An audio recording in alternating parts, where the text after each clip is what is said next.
Hi, it's Mark Small. Welcome back again, November 26, 2024. Our guest here on Civil Discourse Now is Ingrid E Baptista, and she was talking about having become a citizen here in the United States. And she was discussing, we were discussing the 14th Amendment to the Constitution, especially the insurrection clause. And I have my pocket copy of the Constitution here, and the insurrection clause states no person shall be a senator or representative in Congress or elector of president and vice president or hold any office, civil or military, under the United States or under any state who, having previously taken an oath as a member of Congress or as an officer of the United States or as a member of any state legislature or as an executive or judicial officer of any state to support the Constitution of the United States, shall have engaged in insurrection or rebellion against the same or given aid or comfort to the enemies thereof. But Congress may by a vote of 2/3 of each house, remove such disability. In other words, can't hold an office, state or federal, if you've engaged in insurrection, or it doesn't say treason, but aid or abet an enemy, that is treason. So there are a couple of grounds in there that disqualify a person from holding office at all. That was kind of what happened on January 6th, I thought. It was. It definitely was. Like I said before, January 6th, for me, since 1989, I've been celebrating that as my anniversary of becoming a citizen of the United States. Let me tell you something. Becoming a citizen of the United States, it's grand. It's something grand. The picture that we take for a naturalization paper, it has to be perfect. You dress up. It's like your Sunday best. And you go take this oath to become an American citizen. So it's taken very seriously. So on January 6th, it happened to be a mild day in New York. I went for a walk and I was listening to Sirius Radio and I heard what was going on at the Capitol. I could not believe what I was hearing in my iPods, what was going on at the Capitol. I couldn't even imagine it. When I came back home in all my sweaty outfits, sat there glued to the TV and watched in horror what I thought will never happen here in America. And yes, that was an insurrection. I don't care what anybody else wants to call it because it is what it is. We can't hide that one away. And the fact that so many people are just willing to just say, it wasn't so bad because there weren't any guns, and making all kinds of excuses, which we should not be making at all. Because at the end of the day, had he succeeded, he would have overturned the will of the people and stayed in power. That's an insurrection. And that's another thing about that day.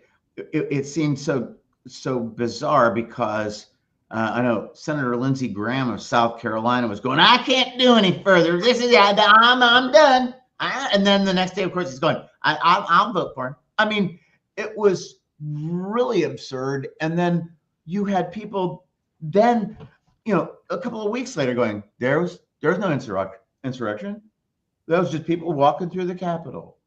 And it's like, that is scary because they're starting to buy into the line of an authoritarian state. And when we're looking at that now, Trump, of course, ran in this past election. He shouldn't have been eligible to be even a candidate. Well, now let me tell you my take on that, right?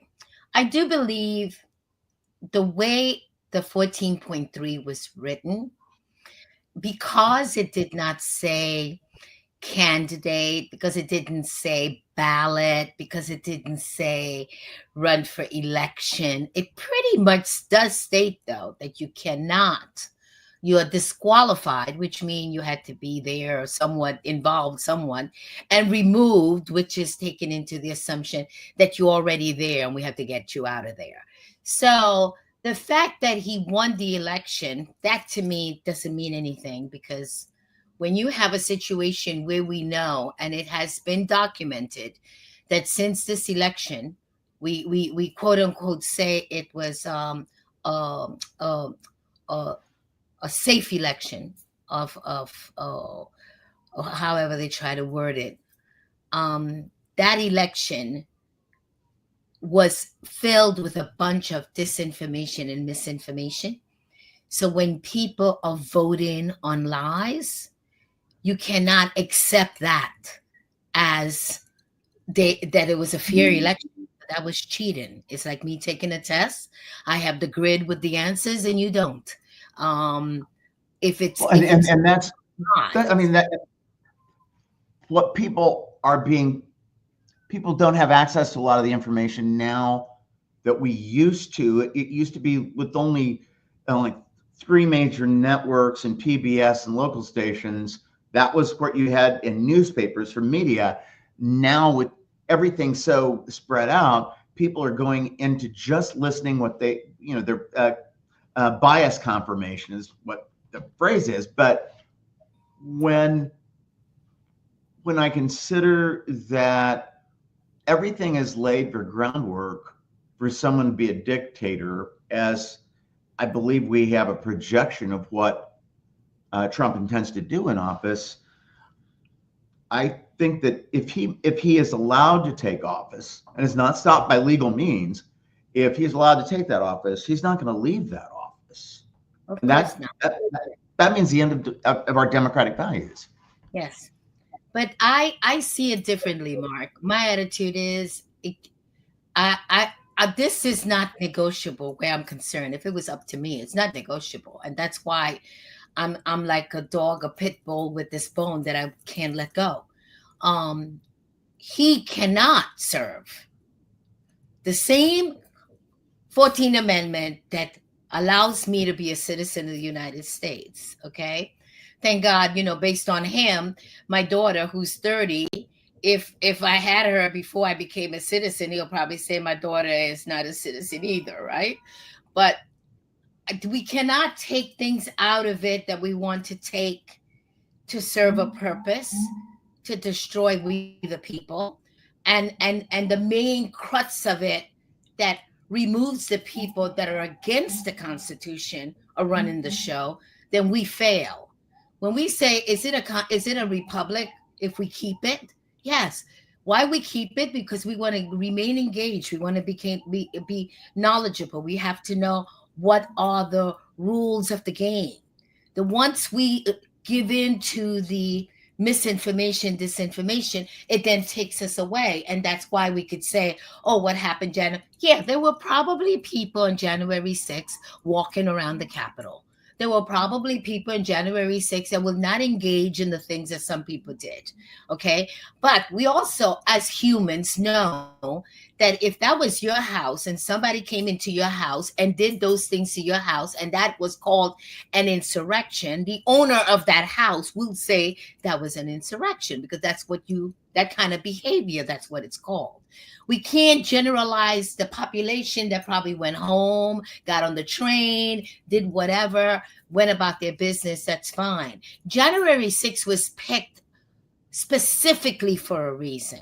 And people have to understand, had Trump made it to the Capitol, let's look at that scenario. Had he made it to the Capitol, he would have gone in there. He would have ordered the National Guard. The people that were doing what they were doing would have been targets. He would have invoked the Insurrection Act. He would have then invoked the martial law. And guess what? He would have changed those 7 electors in that mahogany box. And guess what? He would have reelected himself to be president. That's what could have happened had we gone the other way.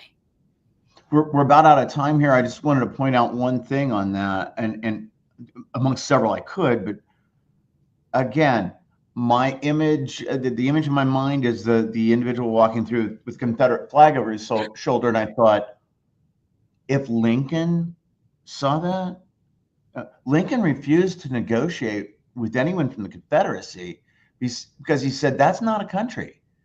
They committed treason. They withdrew from the Union. That's the language in the 14th Amendment. That was a recognition. That's why the 14.3 is there. Well, Ingrid, thank you very much for being here, be on the show. Everybody who's been watching, thanks very much. And we'll be back on our irregular schedule. Thanks very much. Thank you.